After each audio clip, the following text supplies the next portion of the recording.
So today I wanted to bring a new type of content to the channel and talk about some recent bands that I've been getting into personally. And I thought, why not cover one of the most not talked about bands, and that is Sunny Day Real Estate. And this has got to be one of my favorite hidden gems that I discovered by talking to my good friend while skating like a few weeks ago. And I'm a bit of shocked to see how short of a life this emo band has lived for. So I want to kind of get into the depth behind the band and maybe give some lore history on them and maybe recommend some albums in them. Some albums for you guys to enjoy. So without further ado, let's get into the members of this band. The members for this band are the following: is Jeremy Ennick on lead vocal, rhythm guitar, keyboards, piano. So this guy has a vast amount of talent that you don't really see anymore. Next we have William Goldsmith on drums, Dan Hoyner on backing vocals, and as well as Nate Mendel for bass. But as you know, band members do need to change in the future since there is a timeline that is showcasing for how many years this band has been active at the moment. And the crazy thing is that the story for this band is a bit wild, seeing that one of the key members will end up joining up a very big band in the future. But let's start at the very beginning of how Sunny Day Real Estate started. Sunny Day had first began in 1992, where a young Dan and Nate met for the first time. They were friends and they lived together in the University of Washington. So while these two were mostly experimenting with various sessions, they decided to make a band. But of course, you need a good drummer, so throughout their searches in their campus, they ended up inviting William to finally for Goldsmith, aka Sunny Day. But it's a bit funny seeing the history before coming up with the final name, Sunny Day Real Estate. These original three members had released a demo tape called Empty Set, but they had to change the name even releasing this tape due to another group named Empty Set was already in existence. However, they are more EDM, for if that is your type of music or whatever. However, in real retaliation, for some odd reason, these three boys decided to name the band at the time Chewbacca Kaboom. And I'm being dead serious, it's gotta be one of the greatest things I've ever heard of. So, under this name, you would think something that random would gain a little traction, but nope, the demo tape did not really do anything for the band, so that's a bit of a shame. These guys would not give up and decided to change the band name to One Day I Stopped Breathing, but again, that would shortly last, seeing that the final name, Sunny Day Real Estate, was chosen because in an interview with Nate Mendel, he said that it was a random thought that popped into my head that from a Talking Heads song, Nothing But Flowers. And at first, the band was mostly focused on being purely instrumental, but upon further inspection, they wanted to stand out among the crowd, so they would have trials for a lead singer for the band. But eventually, Dan would be the main vocalist, and they released a single named Flatland Spider. But this led Nate to go on to another band named Christ on the Church. So while Nate was gone, William Goldsmith had called his buddy from a high school named Jeremy Ecken, and soon after, William became a full-time member in the band.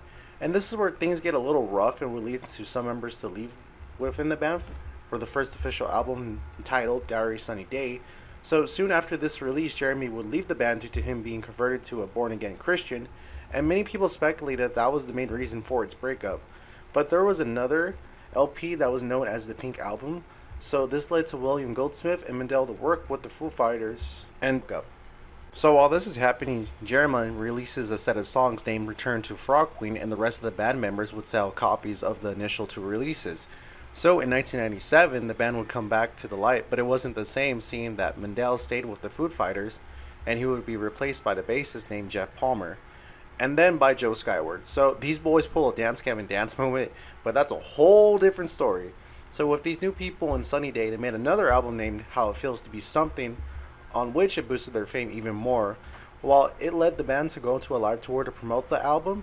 Soon after, another album was dropped named The Rising Tide, which would have been distributed by Time Bomb Recordings in 2000, but there were many things that happened to the band that made things difficult for them, seeing the Time Bomb deal with them had fell through, making the touring difficult and promotion of the Rising Tide record hard, and also the tired management of the band too, so they really couldn't find a follow-up to the record in 2001, so yet again the band broke up.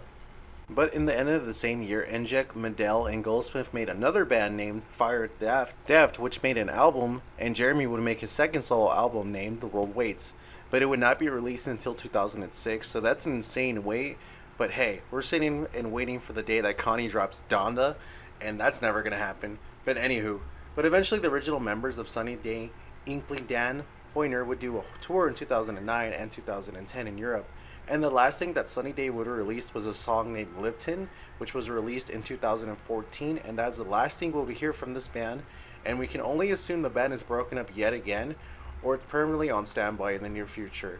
But overall, if you're a fan of some old school emo tunes, this band is right up your alley, And I have a few album recommendations you guys should listen to if you want to get into this band more. And these are the following. Definitely check out their first album, Diary, which is the best known one that's got most people will be referring to Sunny Day.